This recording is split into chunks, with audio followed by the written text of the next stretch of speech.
जम्मू कश्मीर के मुख्यमंत्री उमर अब्दुल्ला दिल्ली में केंद्रीय मंत्रियों से मिल रहे हैं ताकि जम्मू कश्मीर में रहे सब कुछ फाइन।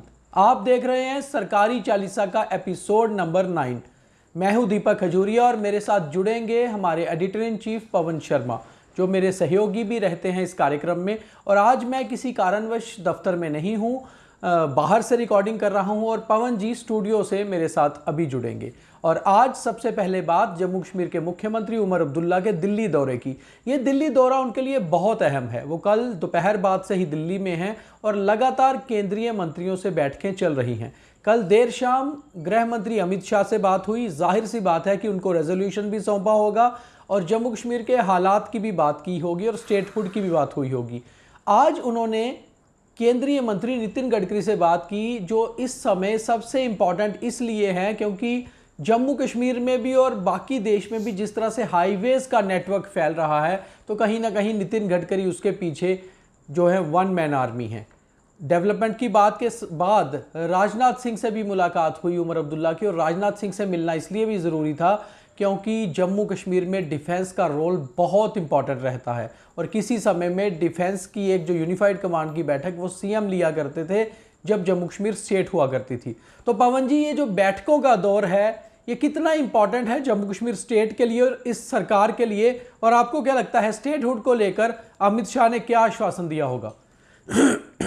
देखिए, इस समय अगर हम बात करें तो जम्मू कश्मीर के मुख्यमंत्री उमर अब्दुल्ला दिल्ली में हैं। तो दिल्ली में गृह मंत्री की जो उनके साथ बैठक कल हुई थी, उसके बाद आज उन्होंने नितिन गडकरी और राजनाथ सिंह से मुलाकात की। बाकी तमाम और भी मंत्रियों से मुलाकात होगी। दरअसल जम्मू कश्मीर में इतने सालों के बाद चुनाव हुए हैं और जो स्थिति जहां पर बनी हुई है और इस समय सुरक्षा को लेकर बहुत बड़ा सवाल है, उसे लेकर भी राजनाथ सिंह और साथ में गृह मंत्री से मिलना बहुत ज़रूरी था सुरक्षा की दृष्टि को देखते हुए। और जम्मू कश्मीर में जो मौजूदा हालात हैं, चुनाव होने के बाद जो स्थिति इस समय बनी हुई है कि जम्मू में जो जम्मू स्टेट है, जम्मू कश्मीर का राज्य का दर्जा जो है वो बहुत प्रमुखता से मुद्दा उठाया गया था और रेजोल्यूशन भी पास हुआ था। एलजी साहब ने अप्रूव भी किया है। अब सिर्फ केंद्र से हरी झंडी मिलनी है। तो उसी के सिलसिले के चलते तमाम मंत्रियों से भी बात हो रही है और नए मुख्यमंत्री बने हैं तो जाहिर सी बात है कि जब बड़े प्रोजेक्ट्स केंद्र के हाथ में ही हैं, चाहे डिफेंस हो, चाहे रोडवेज हो, हाईवेज हो, टनल्स हो, तो वो जम्मू कश्मीर की तरक्की के लिए बहुत ज़रूरी है इन लोगों से मिलना ताकि यहाँ पर स्मूथली काम हो सके। स्टेटहुड को लेकर जहां लगातार जम्मू कश्मीर की सरकार और जम्मू कश्मीर के मुख्यमंत्री वचनबद्ध हैं और कोशिशें भी कर रहे हैं, वहीं पर जम्मू कश्मीर में सबसे बड़ी ऑपोजिशन पार्टी बीजेपी ने कहीं ना कहीं एक जो है रोक या काउंटर करने का काम शुरू कर दिया है। बीजेपी के जम्मू कश्मीर के जनरल सेक्रेटरी ऑर्गेनाइजेशंस यानी कि संगठन मंत्री जो आरएसएस के एक नुमाइंदे होते हैं बीजेपी में, बहुत इंपॉर्टेंट पोजीशन होती है, अशोक कोल हैं। उनका कहना है कि जम्मू कश्मीर में स्टेटहुड तब तक वापस नहीं आना चाहिए जब तक कि पूरी तरह आतंक का खात्मा नहीं हो जाए। और जाहिर से बात है कि आतंक का खात्मा अभी नहीं हुआ है। गांदरबल जैसा हमला हुआ है, नॉन लोकल्स पे अटैक हो रहे हैं। तो कहीं ना कहीं पवन जी, पहला बड़ा स्टेटमेंट ऑपोजिशन की तरफ से आ गया है कि स्टेटहुड बहाली तब तक ना हो जब तक आतंकवाद खत्म नहीं होता। कैसे देखते हैं आप इस स्टेटमेंट को? हाँ बिल्कुल, देखिए, जम्मू कश्मीर में भारतीय जनता पार्टी इस समय विपक्ष में है और भारतीय जनता पार्टी के एक वरिष्ठ नेता हैं, संगठन से जुड़े हुए हैं और इस समय महामंत्री की पोस्ट पर हैं और उनका बयान कहीं मायने रखता है। और उन्होंने जो बयान दिया है कि जब तक जम्मू कश्मीर में हालात सामान्य नहीं होते, पूरी तरह से आतंकवाद पे लगाम नहीं लग जाती, तब तक राज्य का दर्जा बहाल नहीं करना चाहिए। लेकिन जिस तरीके से केंद्र सरकार ने उमर अब्दुल्ला को आश्वासन दिया था कि हालात जैसे ही नॉर्मल होते हैं तो हम ये सब करेंगे, और सरकार बनी, चुनाव हुए, चुनावों को लेकर भी संशय था लेकिन चुनाव हुए और शांतिपूर्वक हुए। और अब चुनाव होने के बाद जो पहली कैबिनेट हुई उसमें ये 370 ये स्टेटहुड वाला जो मामला था वो कैबिनेट ने पारित किया और उसके बाद एलजी साहब ने भी अप्रूव किया।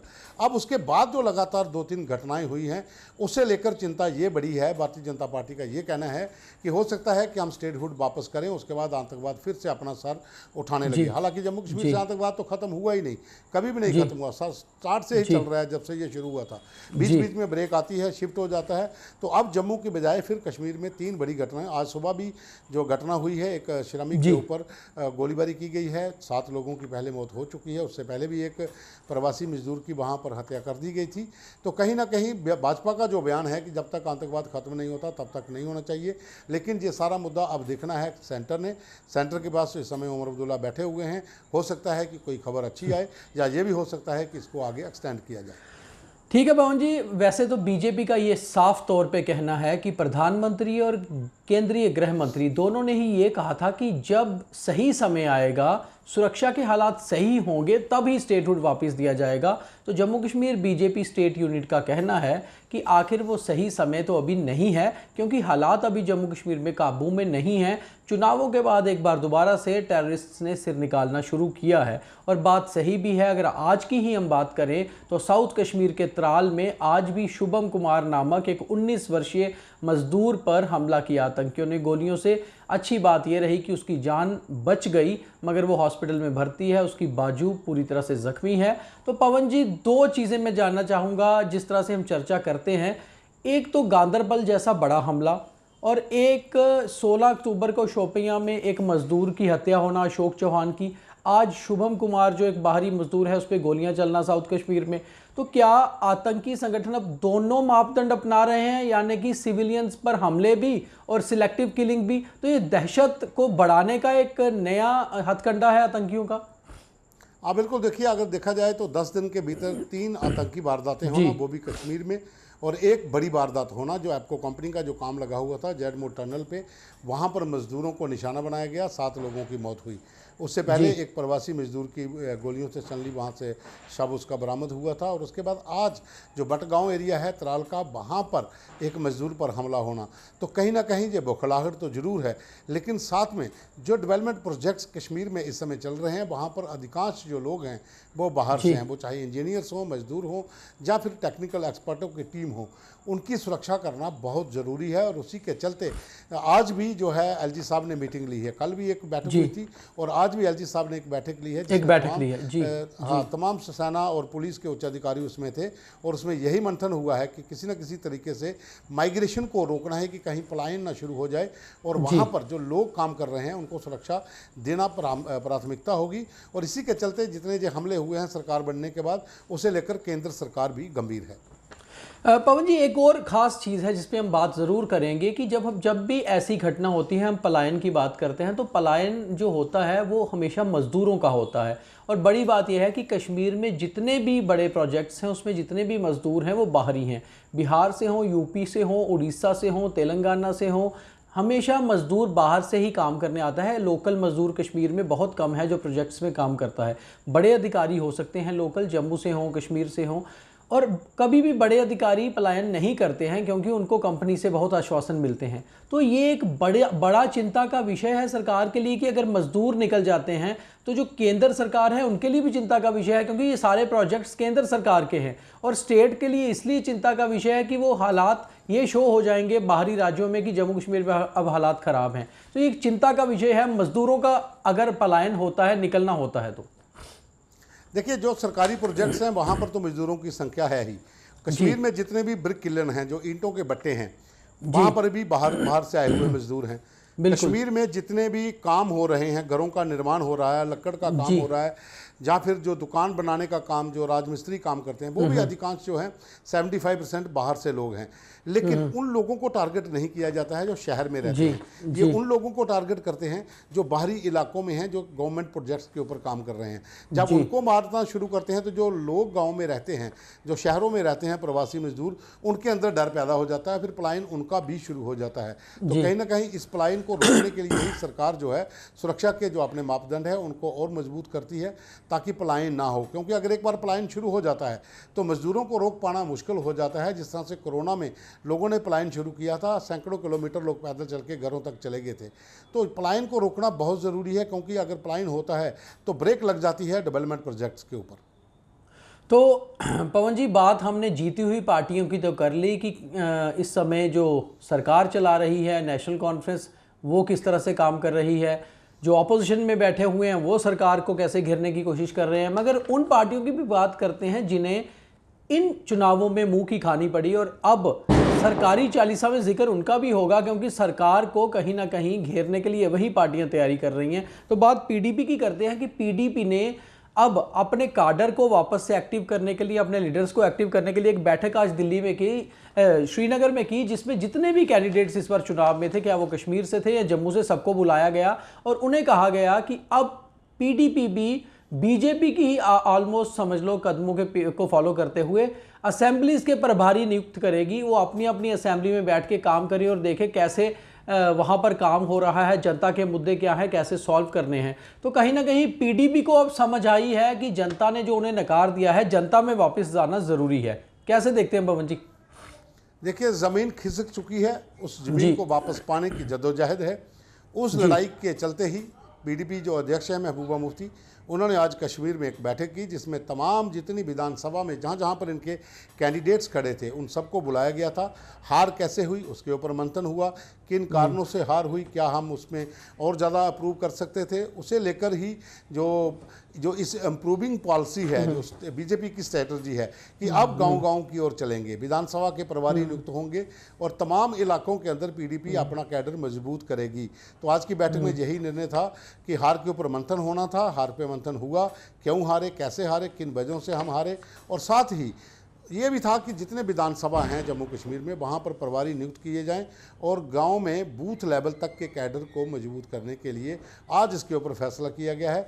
जो अगले 8 दिन के अंदर नामों की लिस्ट बाहर आ जाएगी और फिर वो लोग बीजेपी की तरह ही बूथ लेवल पे अपना अपना कैडर मजबूत करने निकलेंगे। चलिए कहीं ना कहीं साथ में सरकार चला चुके हैं आखिर 3 साल, तो कुछ ना कुछ तो पीडीपी ने बीजेपी से सीखा होगा कि काडर को कैसे एक्टिव करना होता है। और बड़ी बात यह है कि चाहे इस बार मुंह की खानी पड़ी है, मगर आइडियोलॉजी में भी अलग हैं, मगर अपने पुराने पार्टनर को फॉलो तो कर सकते हैं। अब बात पवन जी एक और हारी हुई पार्टी कांग्रेस की। कांग्रेस ने, हमने कई बार चर्चा भी की कि एक फैक्ट फाइंडिंग कमेटी बनाई, जिसने काम शुरू कर दिया है कि ये देखना है कि हारी क्यों कांग्रेस आखिर। तो हमने कई बार कहा है कि कांग्रेस को चाहिए कि हमारे प्रोग्राम देख लें, समझ आ जाएगा, मगर कांग्रेस ने आज उसके बाद एक और लेटर जारी की। वो लेटर जो जारी की है कांग्रेस ने, वो कांग्रेस ने कहा है अपने रविंदर शर्मा की तरफ से, जो उनके चीफ स्पोक्स पर्सन है और इस फैक्ट फाइंडिंग कमेटी के हेड हैं, उन्होंने सभी कोलीग्स को, जम्मू कश्मीर के जितने भी कांग्रेसी नेता हैं, सबको एक लेटर लिख दिया है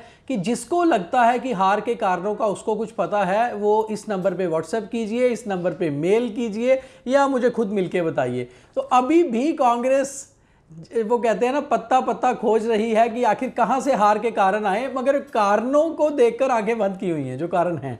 कैसे पवन जी, तो ये क्या मतलब सब ड्रामा है? देखिए, पहले तो कमेटी का गठन हुआ, जो 30 दिन का समय दिया गया, काम सिर्फ 1 दिन का था जी, तो 30 दिन तो उसके लिए रखे गए। अब उसके बाद तमाम जो कमेटी के मेंबर्स थे उनके नंबर व्हाट्सएप जो हैं वो डाले गए हैं कि आप उन पे, चाहे बलवान सिंह हो, दीनानाथ हो, या फिर रविंदर शर्मा हो, या शाह मोहम्मद चौधरी हो, इन लोगों को आप व्हाट्सएप करिए, पार्टी के एक मेल आईडी पर मेल करिए, तो बताइए उनको कि किन किन कारणों से हम हारे। तो अब कहानी ये है कि बताएगा कौन? हाँ सवाल तो ये है कि बताएगा कौन, आखिर बताएगा कौन? बिल्कुल बताएगा कौन, क्योंकि कांग्रेस के जो अपने लोग हैं, जो कांग्रेस का कैडर है, जिन लोगों के साथ धोखा हुआ है, अगर वो इनको बताते हैं तो ये उनकी मानेंगे नहीं जी। तो अब कौन सी इंटेलेक्चुअल क्लास के लिए ये नंबर्स जारी किए गए हैं कि वो हमें गाइड करें? तो चलिए, कांग्रेस कहीं ना कहीं आंखें मूंद कर ये जानना चाहती है कि हार के कारणों का भी पता चल जाए और किसी के ऊपर उंगली या छींटाकशी भी ना हो। तो मुझे लगता है कि पवन जी, ये कांग्रेस का एक जो है चिंतन मंथन सिर्फ मात्र दिखावा है, और देखना ये होगा कि क्या 30 दिन के बाद किसी नेता पर एक्शन होता है कि हार के कारण क्या रहे, या फिर हम बड़े उत्सुक होंगे जानने के लिए कि कांग्रेस हार के कारण देती क्या है। तो बहुत धन्यवाद पवन जी।